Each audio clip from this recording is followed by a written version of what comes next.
Bismillahirrahmanirrahim. Alhamdulillah kita masih bisa berbagi dan bercerita kembali kisah tentang para nabi. Semoga dengan cerita singkat ini menambah pengetahuan dan membawa manfaat untuk kita semua.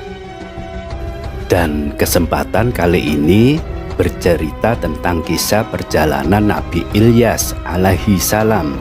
Nabi Ilyas dalam mengemban misinya, di mana Nabi Ilyas ini adalah nabi dan rasul yang diutus oleh Allah SWT untuk mengingatkan kepada kaum Bani Israel yang banyak berbuat kufur dan menyembah berhala pada saat itu, dan salah satu berhala yang bernama Baal.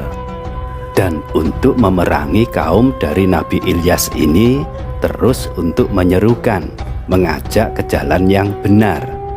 Dan dikisahkan bahwa Nabi Ilyas merupakan dari keturunan keempat dari Nabi Harun alaihissalam, yaitu putra Yasin bin Fanhas bin Aizar bin Harun. Dan Nabi Ilyas berasal dari penduduk negeri Baalbek, sebuah daerah kecil yang ada di wilayah Libanon.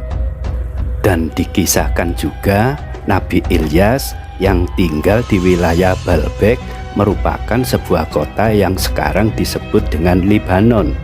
Dan dulu kota ini didiami oleh bangsa Finisia yang merupakan bangsa pelaut ulung yang sangat terkenal pada saat itu.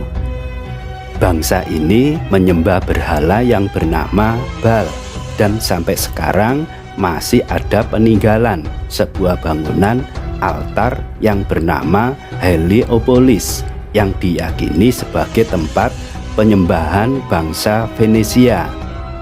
Dalam kisahnya di mana Nabi Ilyas alaihissalam berdakwah agar kaumnya mau diajak untuk meninggalkan kebiasaan buruk ini.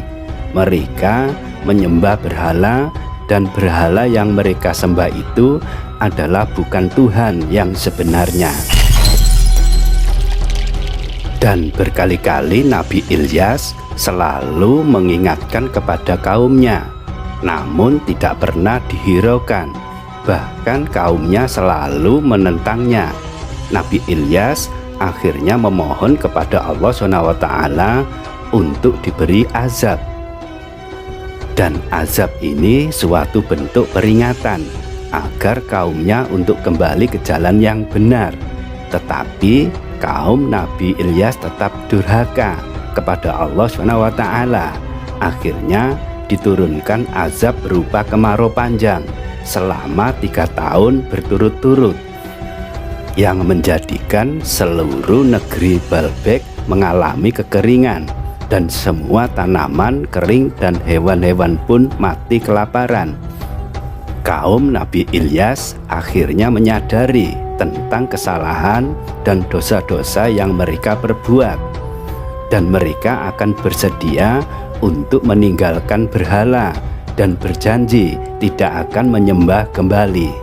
Karena mereka sadar, akhirnya Nabi Ilyas memohon kepada Allah SWT untuk membatalkan permohonannya dan kembali meminta untuk menurunkan hujan di tengah-tengah kaumnya, sehingga tanah yang kering menjadi subur dan dapat menjadi makmur di seluruh negeri tersebut. Dengan diberikan kemakmuran, akan tetapi kaumnya Nabi Ilyas tidak mau bersyukur, bahkan kembali ingkar untuk melakukan kekufuran. Namun Nabi Ilyas tetap mengingatkan untuk tetap kembali ke jalan yang benar.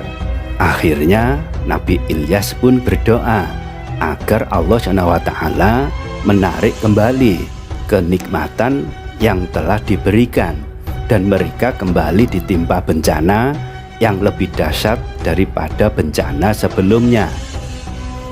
Dan bencana yang besar ini menandakan jika kaumnya tidak mau bersyukur atas nikmat yang diberikan oleh Allah SWT, dan mendapatkan siksa yang amat pedih. Dan diketahui Nabi Ilyas ini adalah nabi dan rasul yang diutus oleh Allah SWT. dengan misinya yaitu untuk memerangi kaum Bani Israel yang berbuat kufur dan menyembah berhala-berhala. Namun kaum Bani Israel mendustakan seruan Nabi Ilyas tersebut, seperti yang diterangkan di dalam Al-Quran. Quran Surat As-Saffat ayat 123 sampai dengan 128 yang berbunyi, dan sesungguhnya Ilyas benar-benar termasuk salah seorang rasul-rasul. Ingatlah ketika ia berkata kepada kaumnya, mengapa kamu tidak bertakwa? Patutkah kamu menyembah Bal dan kamu tinggalkan sebaik-baik pencipta, yaitu Allah Tuhanmu dan Tuhan bapak-bapakmu yang terdahulu? Maka mereka mendustakannya. Karena itu mereka akan diseret ke neraka kecuali hamba-hamba Allah yang dibersihkan dari dosa. Dan seruan Nabi Ilyas ini suatu bentuk peringatan kepada kaum yang mendustakan dan mengajak kaumnya untuk kembali ke jalan yang benar dan selalu bertakwa dan meninggalkan berhala-berhala. Dengan keteguhan Nabi Ilyas dalam berdakwah sampai diabadikan di dalam Al-Quran. Quran Surat As-Saffat ayat 129 sampai dengan 130 yang berbunyi, dan kami abadikan untuk Ilyas pujian yang baik di kalangan orang-orang yang datang kemudian, yaitu kesejahteraan dilimpahkan atas Ilyas.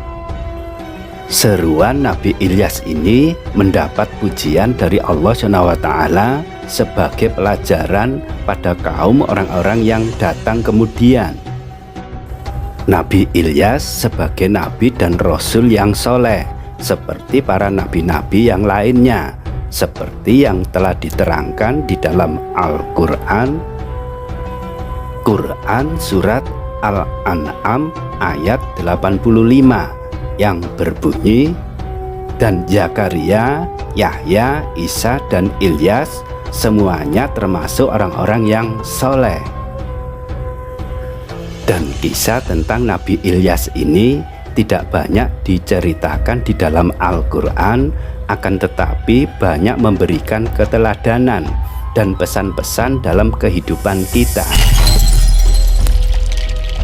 Dan kisah cerita tentang Nabi Ilyas alaihissalam ini semoga bermanfaat dan dapat kita jadikan suatu pelajaran yang sangat berharga dalam kehidupan kita, untuk selalu berpegang teguh untuk menjaga keimanan dan ketaatan kita kepada Allah SWT.